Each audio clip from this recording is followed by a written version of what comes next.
In this video, I'll show you how to start a subscription box business in 7 simple steps. Let's get straight into it. Before you actually start, you need to figure out what niche you'll be operating in, who is your ideal customer, and what does the competitive landscape look like, right? So if you've already got all these sussed out, you can go ahead and skip this section. So the niche that you decide to operate in will have a huge impact on how successful your business is, how big you can actually grow, and whether it's likely to succeed or fail, right? So if you're operating in a niche where the demand for the type of product that you're offering as the subscription is very low, and it's very unlikely you'll succeed, right? However, if you're operating a niche where the product or service that you're offering is highly sought after, then you've got more of a chance to actually make it in that particular space as well. So it's not only a case of who is your customer, it's where is your customer as well. And this is key. So you need to have a clear idea of who the type of customer is that will be buying your subscription, right? Where do they typically hang out? Are they openly discussing the product in which you're offering, right? So some products are kind of taboo, so it'd be very difficult to actually find and identify those customers, right?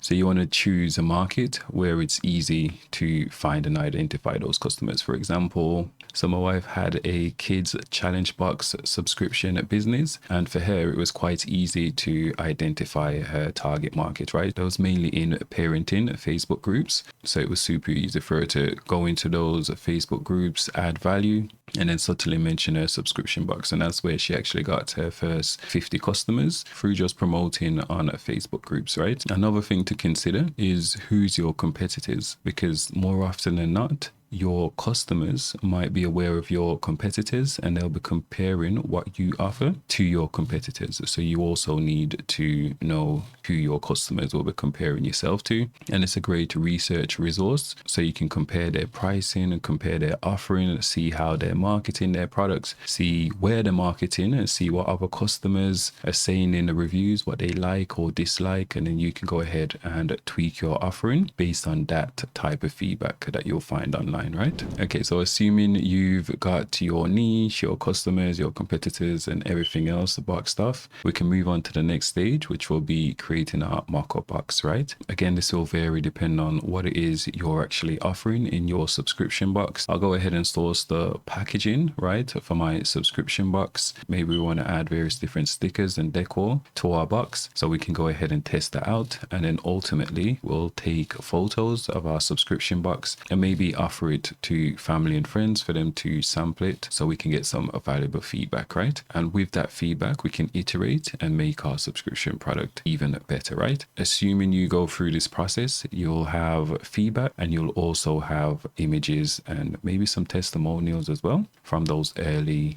customers, whether it's family and friends, right?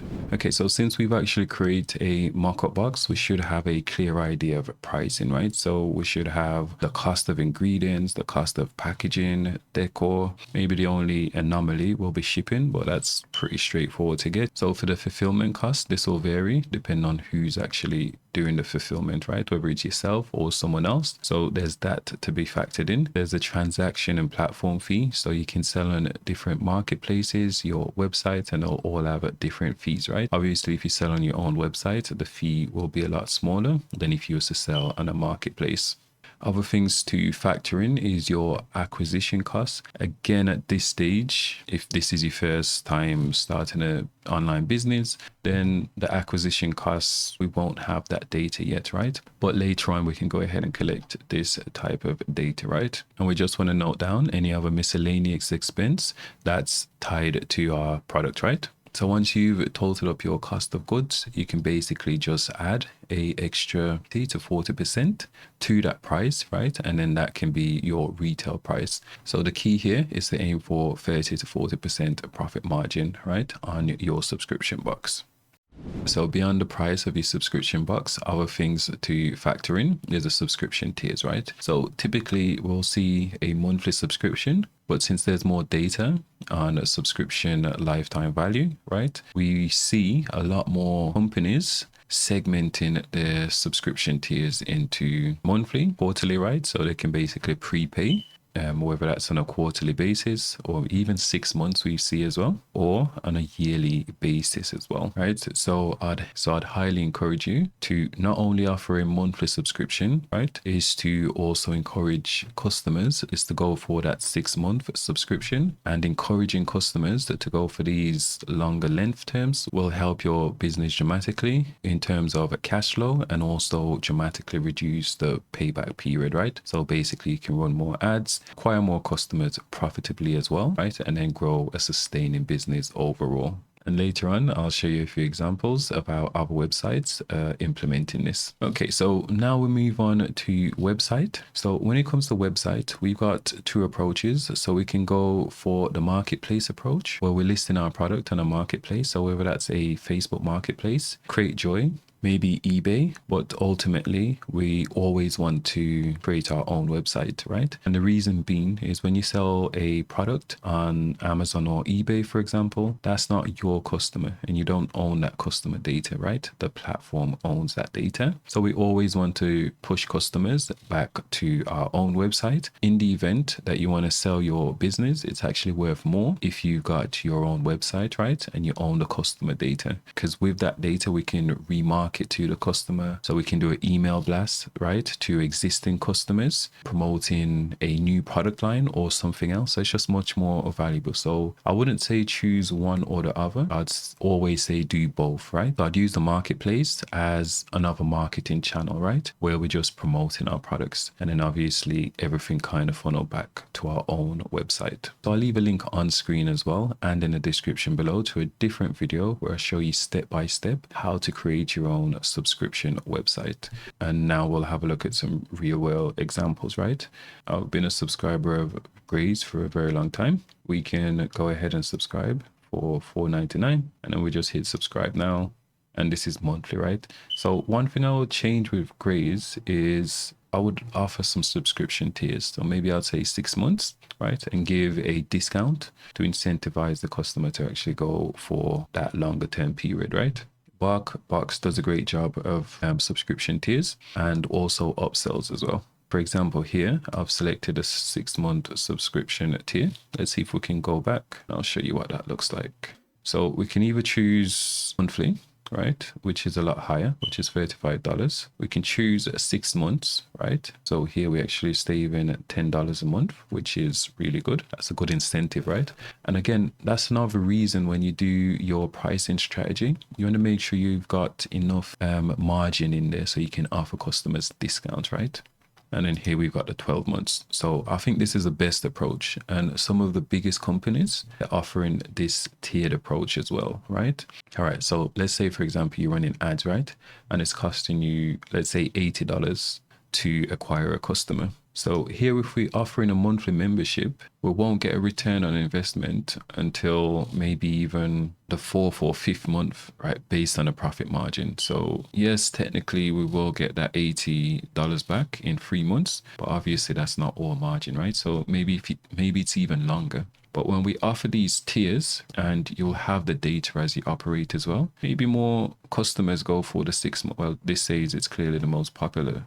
So maybe with the 6-month subscription box, maybe you can actually break even, right, on the first order instead of waiting 12 months to be able to break even. And in that type of situation, that's where we see, because they need to have that money up front to be able to fund the acquisition costs, right?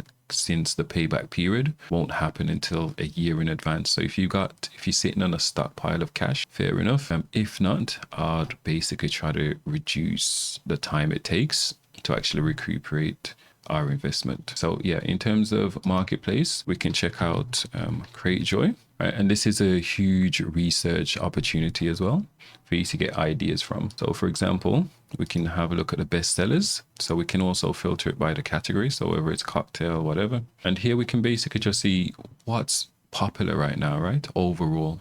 I guess when you're doing your subscription business, you want to make sure what it is you're offering has inherent value, right? So if it's just like a gimmicky product, like get a funky watch every month. If your customer is extremely into watches and they're just like having 100 pairs of watches, fair enough. However, for someone like me, that doesn't make sense. Like I only need one or two watch and I wouldn't need it monthly, right? So you wouldn't have me as a customer for very long. However, socks, if it's a pair a month or maybe a few pairs a month, then yeah, it could make sense, especially if you get the billing period right. So maybe I wouldn't need it monthly, maybe every 3 months or something would make more sense. Yeah, this should give you a good idea of the type of things that's popular, right?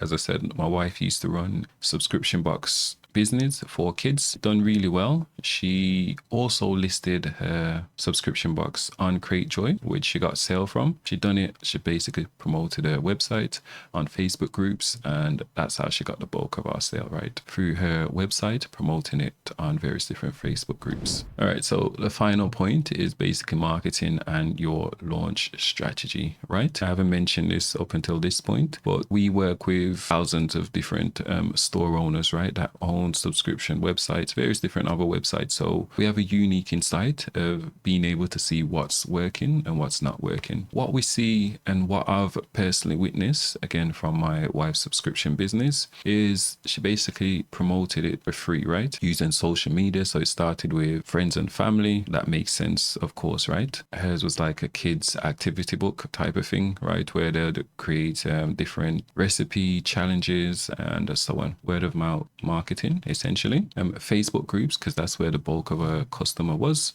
So in your case, it might not be Facebook. Maybe a lot of your customers are on Twitter or X or Reddit or wherever, right? So you can go ahead and engage in that community, add value, and then promote your product where it makes sense. Another strategy to implement is creating an early bird offer. So when you're doing this, you might even want to make a loss on the first few sales that you make. And the reason being, at this stage, you just want feedback and testimonials. So the idea here is to create a ridiculously irresistible offer that's a no-brainer to your target market. Promote that offer, and then part of the condition of that offer is that maybe after they've consumed the product, they're required to provide a feedback, right? Whether it's good or bad. And this will basically help you acquire more customers. So when you're running ads, it will allow you to show different testimonials of customers enjoying your product, right? Which will increase your conversion rate. So that's a great pre-launch strategy. Create a waiting list, build up hype. So you can take inspiration from Hollywood, right? When there's a new movie coming out, right? They don't just release the movie, they release various different trailers, they tease it, right? There's a dramatic build up, there's a hype around the movie, and then obviously then they just launch it. So in your case, that could be that early bird offer. It could be maybe a giveaway. So you want to build up hype, let people know what it is you're building, and then obviously give them somewhere to stay updated, whether that's via email or social media. And then when you decide to launch your subscription box, you can go ahead and inform your audience, which hopefully should give you an influx of sale on the first day. Moving beyond the launch strategy, you basically want to just test and document what's working and what's not working, and then essentially just do more of what's working, right? Also try paid ads as well if you've got the budget for it, as this will give you instant feedback, right? And that's about it for this video. So let me know in the description box below what it is you're creating and ultimately how you actually get on.